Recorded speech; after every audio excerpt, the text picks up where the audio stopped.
Hello, BookTube. I have a Saturday MegaStuff video for you here, a bunch of little bits and pieces that we'll go through together, including some mail.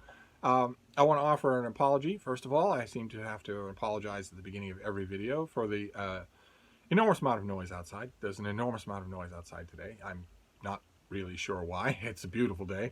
The swampy humidity of the last few days is largely washing out. There's no hint of moisture, nor is there any hint of moisture anywhere in the forecast, which is really bad, because Massachusetts is in a drought right now. But it's beautiful blue sky, clear weather, and it's not oppressively hot. Maybe that's got people out in droves. I'm curious to know. I'm watching the storm systems that are developing right now and wondering if any of them are going to metastasize into hurricanes. Paulette is getting bigger and bigger and bigger, and looks like it's on an uninterruptible course straight for Bermuda and then the mainland. So I'm hoping that I'm wrong. I'm hoping that fritters out. But some of those storms, once they smash into the mainland United States, some of them tend to break up and then attenuate up along the coast. That was what our last batch of humidity and moisture came from, the broken up remnants of a hurricane. So we shall see. But right now, not a drop of rain in the forecast. So it's a beautiful day. Maybe that accounts for all the background noise. But when it comes to MegaStuff, of course, we will start with babies. I put out a call for pictures of your Shakespeare in honor of ShakeTube 2020, which is this month. And I said, if you want to include pictures of your dogs, feel free. And plenty of you have. I only have one baby picture today because it's a showstopper. It's sunny, and it is incredible. And it's not even Shakespeare. It's Vincent Starrett in a book I wish I had. I had a copy of this book once upon a time, and I don't anymore. Look at this picture. Can you make that out? Let's see how good we can make that look. There is Sunny. Oh, look at that face. And there is the last bookman. That is just a great picture. I don't think you could get Frida to sit still for such a picture. That is just wonderful. So that is your baby for today. Then another update would involve my young mailman. I have the saga that you have all been following. I have a young mailman, a new mailman forever and ever. I had a battered, beaten, old, glass-eyed civil servant who was good for small talk. Frida loved him. Apparently he took early retirement, and we got a new young mailman, a kid who he's young, he's really good looking, could be doing anything. He must have had an in at the post office or had a job recommended to him. Several of you pointed out to me that a lot of people get that job by having it recommended by someone they know who can get them in.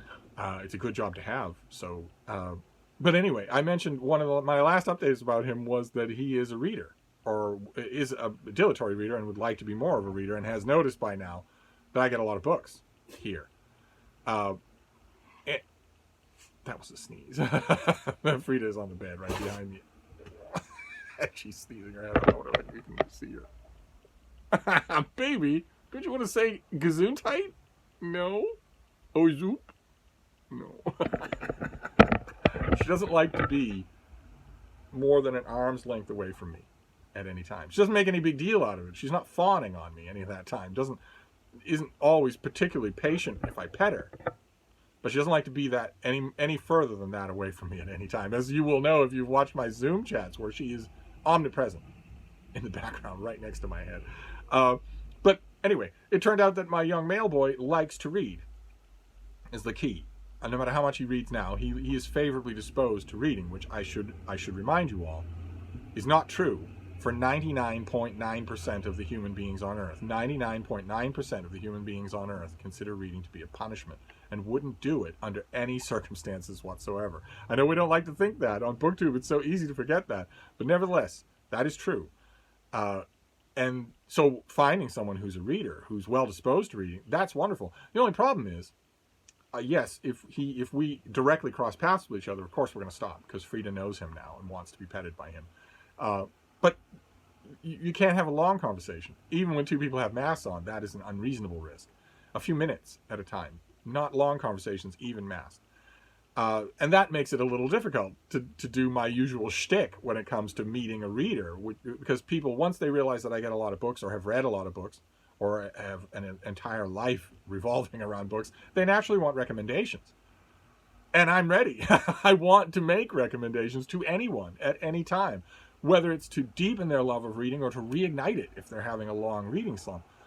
In this kid's case, he just needs it reignited. He just hasn't had a book that really did it for him in quite some time. And to make matters worse, he's had a couple of substandard reading experiences in the meantime. He took a copy of his sister's Harry Potter and the Sorcerer's Stone and read that, for instance, and didn't like it at all. It didn't speak to him in any way. So he said, if you make recommendations for me, I'll get them and I'll read them. You don't have to give them to me. If you recommend it, I will give it a try, as long as you're sure that I have a good chance of liking it.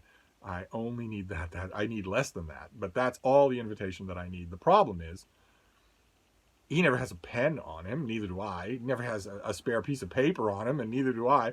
So it's taken a little bit of coordination to get him. If I make recommendations of him, at 11:30 in the morning, and he gets off work at 5, having spent the whole day delivering mail and talking to people, he gets back home, he's not going to remember those recommendations. He needs them written down. And the same thing goes with exchanging emails. If I were to send him, I could send him an email with regular recommendations, but how can you exchange emails if you're only seeing each other for a minute or two and can't really talk and have nothing to jot things down with? I never have my phone on me. Fortunately, he always does have his phone on him, and it has a note-taking function. So I told him, next time let me time to think about it, and the next time we run across each other, I will have recommendations for you. I took the time for that brief conversation just to get a basic outline of what he's looking for. Fiction, definitely. Plot-driven. That's good enough for me. So I finally did run across him again, and he said, all right, he took out his phone right away. He was smiling. He took out his phone right away and said, all right, I'm ready. Give me some titles, and I will download them or get them from the bookstore, and I will give them a try. And I was ready. I recommended The Killer Angels by Michael Shara. I recommended The Gray Man, which is the first book in a series, but I thought, I made a point of telling him, just note, Gray Man #1, because I temporarily forgot if that first book had a title other than The Gray Man. One way or another, I said, it's book #1, start there and try that. And I also recommended Valdez is Coming by Elmore Leonard. I recommended 3 books. None of those 3 will fail. None of them will. They are all fantastic. So I'll be curious to know the next time I run across. That's the end of the update for about him. Is that I'll be curious to know the next time we run into each other which one. I'm sure he won't buy all 3, but which one struck him the most when he read about them. What was the one he chose? My guess is that it will be the Western. Valdez is Coming. So I will. That is my prediction that I'm making to you. I predict that the next time we run across each other, which should be today, for all I know. When I ask him, I'm dying to know which one of those 3 did you finally decide on. I bet that's the one he says. But he can't lose either way. Those 3 books will do it.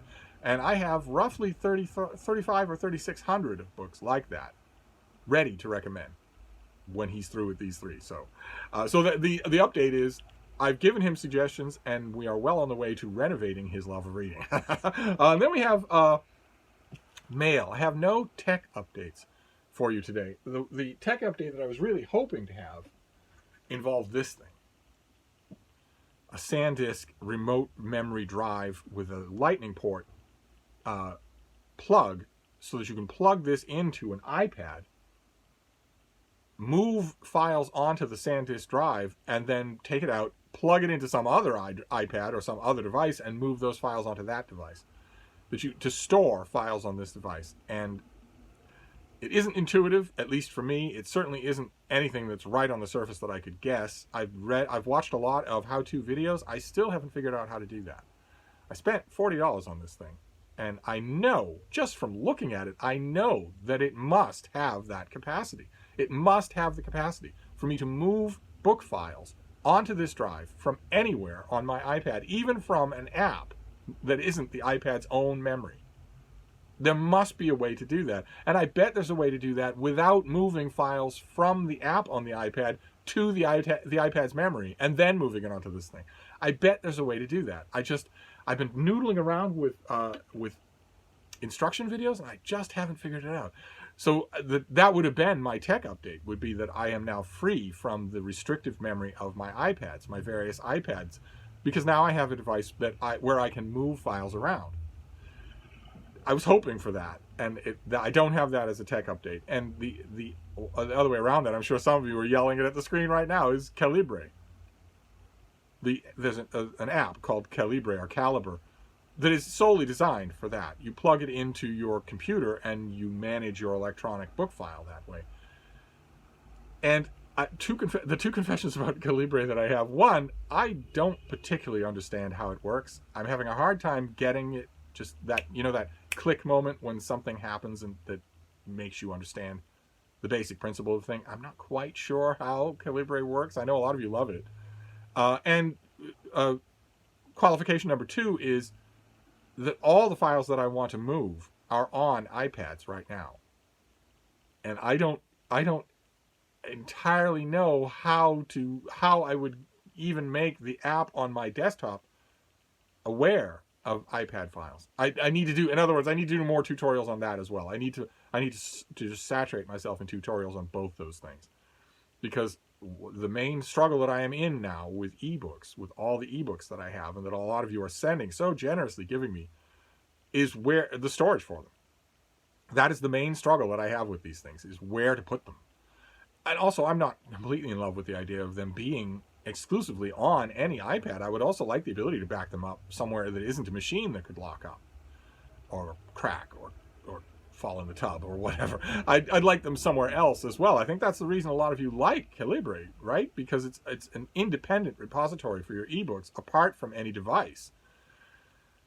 So the tech update is that I am still gradually learning about those things. The problem is that takes time, and I'm usually, the chunks of time in my day are given over to reading or writing. So setting aside a chunk of time merely to say, okay, for this next 2 hours, I'm going to try to learn about these things. That is a little bit reluctant to happen, but I obviously have to make it happen, because I have 2 iPads right now that are half a gig away from being completely full. Just having no memory left on them at all for anything. No downloading of a book or even an email.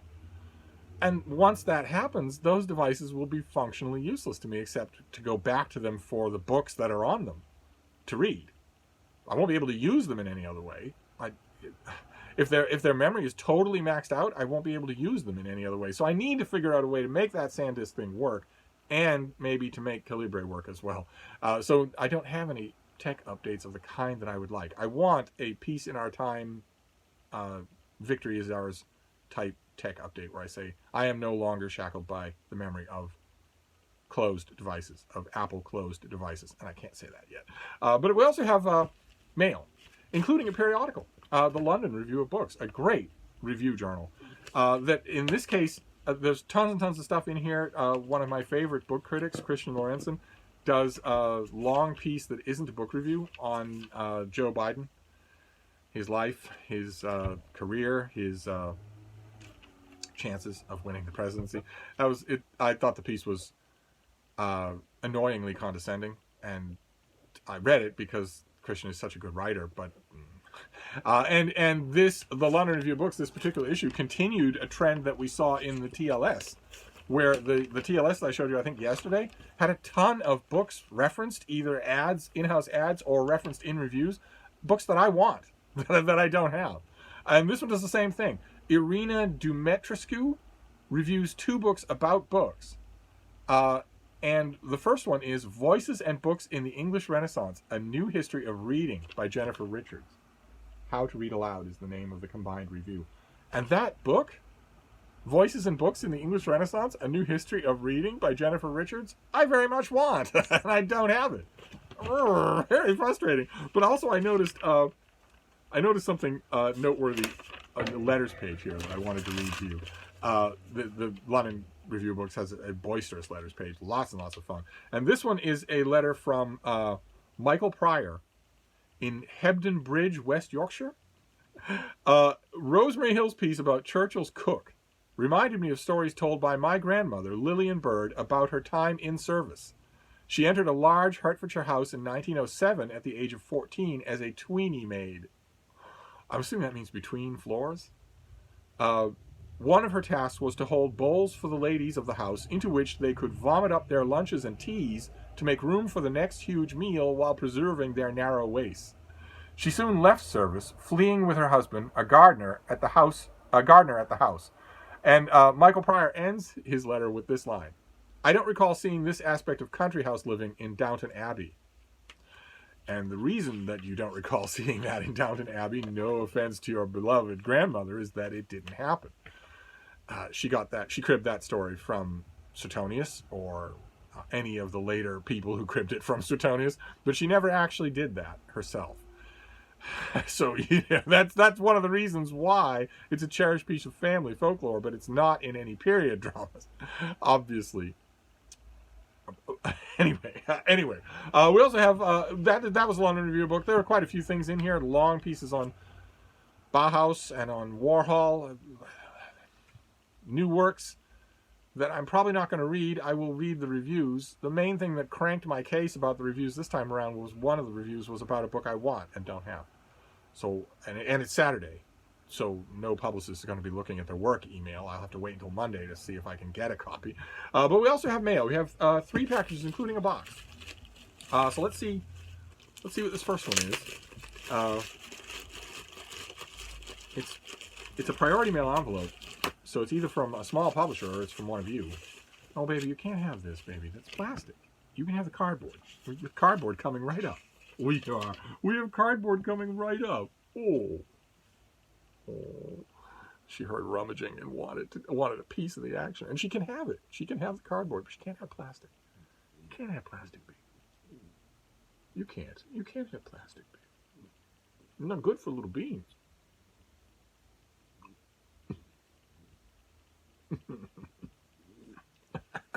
I don't think she'd actually eat it, any piece of plastic, but maybe by accident, and that's what I'm guarding against. Oh no, baby, I know you can't have plastic. What have we got here? Oh, great. Okay, great. This is from a publisher. This is from Chelsea Green Publishing. This is by Derek Gow, and it's called Bringing Back the Beaver, the story of one man's quest to rebuild Britain's waterways. I wonder if this has pictures.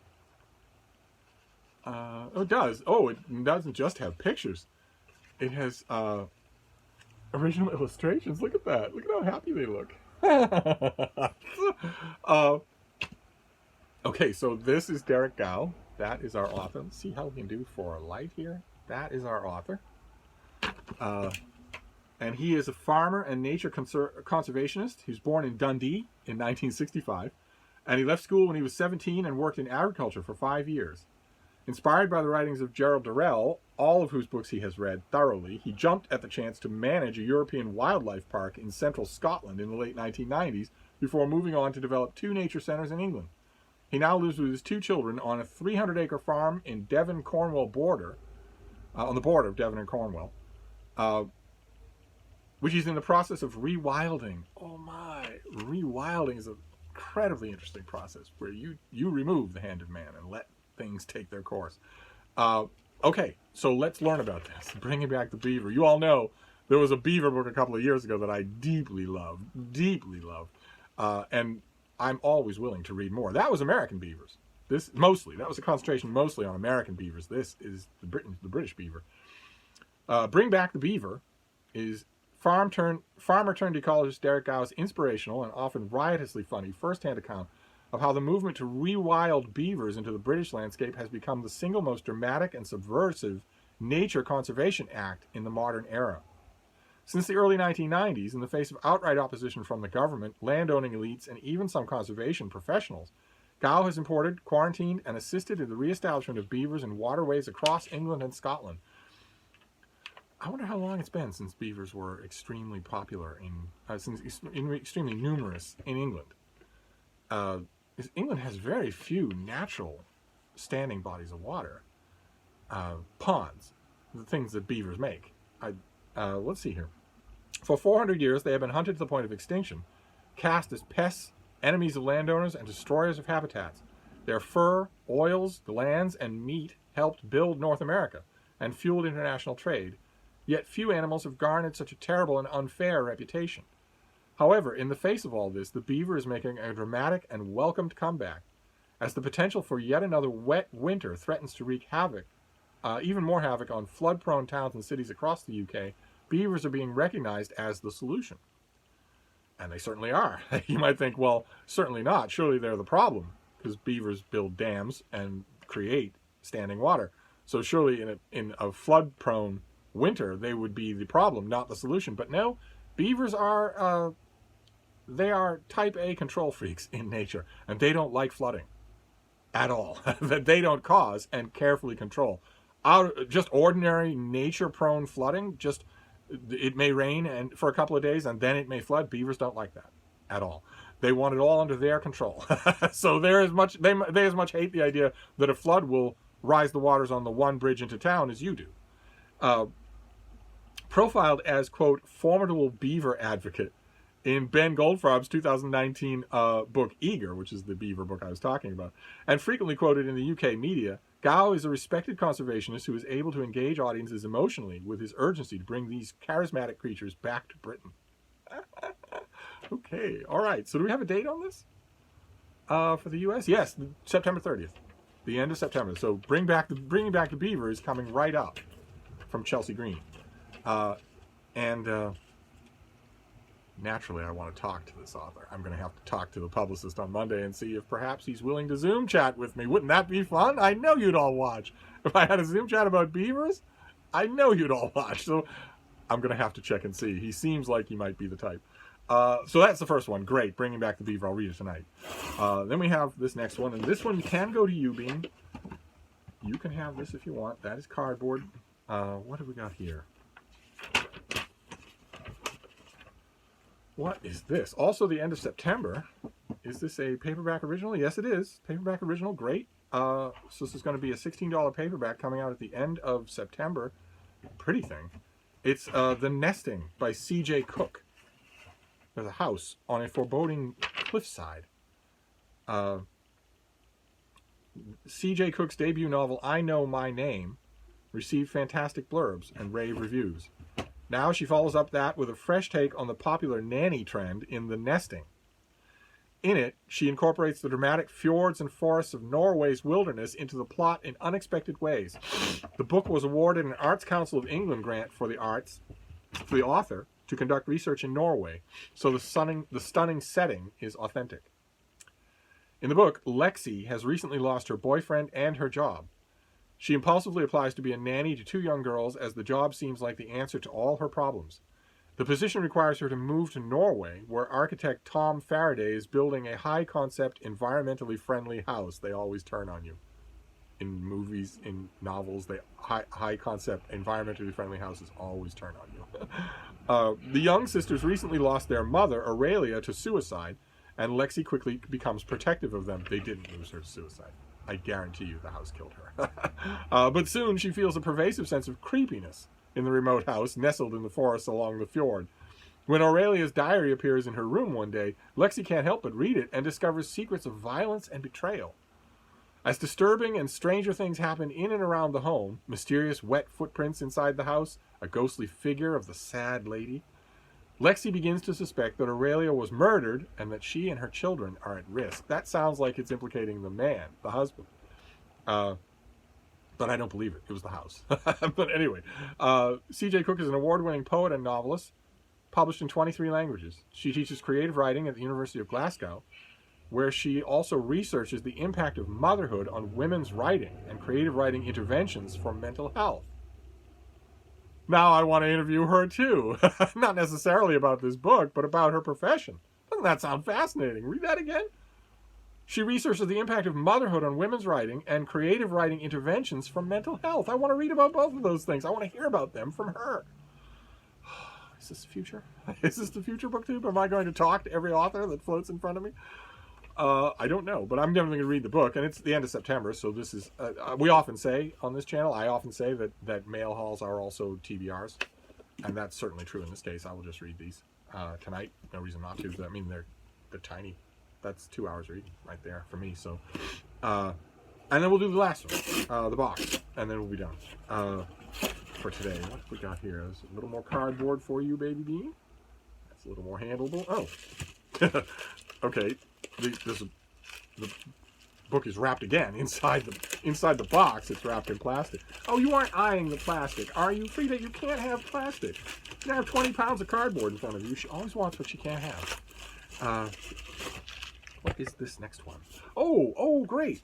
Fantastic. Okay. I was actually talking with the publicist about this, and it is once again a clean sweep in terms of authors I want to talk to, as well as review. This is by Claire Mccue. What a cover. Good Lord. This is a new historical novel. It's called A Most English Princess, a novel about Queen Victoria's daughter, Princess Vicky. Look at that. That is the cover of the book. And I don't have a pub sheet, but that's okay. This is a historical novel, very much along the lines of The Governess by Wendy Holden that we already saw.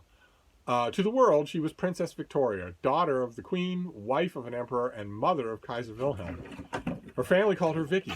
Smart, energetic, self-assured, she changed the course of history. Young Vicky imagines she'll inherit the throne of England. Why not? She's the eldest child of Queen Victoria and Prince Albert, and her little brother Bertie is sweet but lazy. She'll make a far better heir. Almost certainly that would have been true, although my beloved King Edward does get undersold as a king. When her father tells her that males will always take precedence, the precocious princess sets her sights on marrying a powerful prince who will also be the love of her life. In January 1858, Vicky glides down the aisle of St. James Chapel into the waiting arms of her beloved Prince Friedrich, heir to the Kingdom of Prussia. Vicky is determined they will lead by example, just as her parents had done, while bringing about a liberal, united Germany. Raised to believe in herself, Vicky struggles in the narrow-minded Prussian court, where her status as Queen Victoria's daughter fuels the resentment she faces as an outsider.